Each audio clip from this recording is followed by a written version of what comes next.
the very best day to pay off your credit card bill, why it is not your payment due date, and how paying it off on the right day will boost your credit score immediately. Let's dive in. Well, first, we need to realize that there are two perspectives from which we could define best. The first possible perspective is from that of our personal cash flow. This would translate into something like Fridays, or whatever days our paychecks are deposited into our checking accounts and so on. But the second perspective from which to consider what is quote-unquote best is from that of the other parties involved, and there are actually two. The first is the credit card company, and the second are the credit reporting agencies. Therefore, there are actually 2 days to be aware of, neither of which is a consistent day of the week. So the first takeaway is that it's not the day that matters, but specific dates of the month.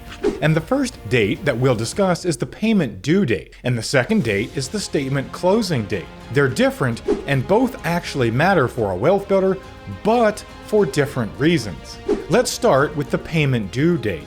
The payment due date is the one we tend to focus on, and for good reason. The payment due date is the date necessary for an on-time payment in the eyes of the credit card company. But it's also the date after which you will have to start making interest payments for any remaining balance. It's generally 21 or so days after the statement closing date for any given billing cycle.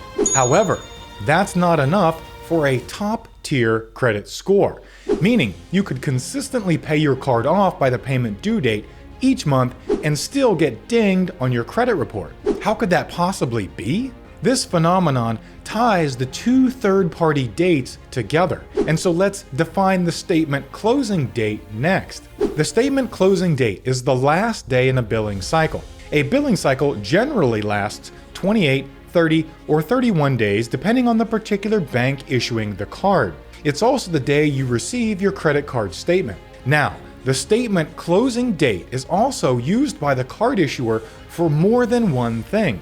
It's the date used to start the calculation for any interest charges you'll have to pay later, and it's the date used to calculate your next minimum payment. However, and this is critical, the statement closing date is also the date the card issuer reports your data to the credit reporting agencies. This is done as part of the regular process used for those agencies to give you a credit score. So, let's say you've only been paying attention to the payment due date and not the statement closing date. By paying the card off by the payment due date, you've been avoiding the insane interest rates of most credit cards, and 2, avoiding credit score dings for late payments. And those are both good things, but it's not the whole story. This nasty scenario of paying your card off by the payment due date but inadvertently damaging your credit score comes about like this. Irrespective of any payment due date scenario, if you have a balance at the time of your statement closing date, that balance will be reported to the credit reporting agencies and therefore count towards your credit utilization ratio. And a high credit utilization ratio will lower your credit score. Let's get into an example. Looking at this statement of mine for April, you can see that the statement closing date is April 16 and the payment due date is May 13. The balance on the April 16 statement closing date was $177.23. With a payment due date of May 13, all I'd need to do is pay the card off by May 13 to avoid any late fees or interest, and I would be in good standing with the credit card company. But going back to my statement date, the balance showed that original $177 and change, and that was reported to the credit agencies, who then calculated my credit utilization ratio. Specifically, it would have been $177 on an $8,250 credit limit, which is 2.1%. Now, my ratio of 2.1% in this instance isn't a problem from a credit score perspective. But to illustrate the point better, let's imagine that in addition to that $177, I had made an additional charge of $4,000, and that I had made it on 5/13, only 3 days before my statement due date of 5/16. The credit reporting agencies would have calculated my credit utilization ratio, but this time it would have been $4,177 over $8,250, or 51%. And that ratio is a big red flag to those agencies, and my credit would have been dinged. Even if I had paid that theoretical $41.77 off before the next payment due date of 5/13, and therefore been in good standing with the credit card company, and therefore still had no interest charges, my credit score still would have been dinged. And this is exactly how to inadvertently damage your credit score even if you pay the card off in full each month. Let's cover a few related FAQs. 1. Should you leave a small balance on your credit card each month to help your credit score? The answer here is it's nuanced.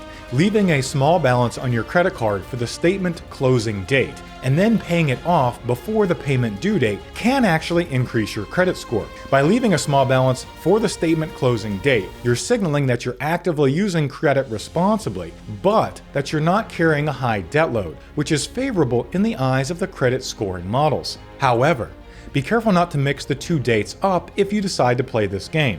Second, if you have to carry a balance on your credit card, should you pay it down every time you have extra money, or wait and do it in one lump sum? You should be able to make as many payments towards your credit card bill per month as you like. And although the method by which your interest is calculated can vary on the card as described in what's called the Stoermer box, it could be calculated as frequently as daily. The answer therefore is that you should absolutely pay your card down as quickly as possible, even if it's in small, frequent payments. It can't hurt, but it may well help.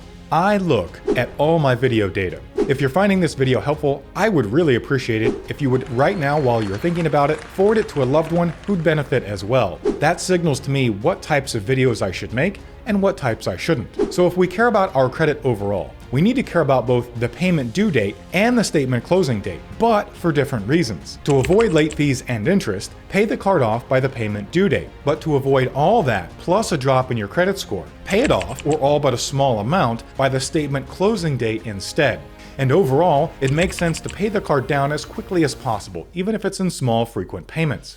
According to Fortune magazine, 1,700 people per day in America are becoming millionaires, and I want you to become one of them with me. To help make that happen, I propose you consider subscribing right now. I have over 100 financial education videos for you already posted, with more coming each week. And if you want to learn how to get a perfect 850 credit score for $0, you can watch this video right here.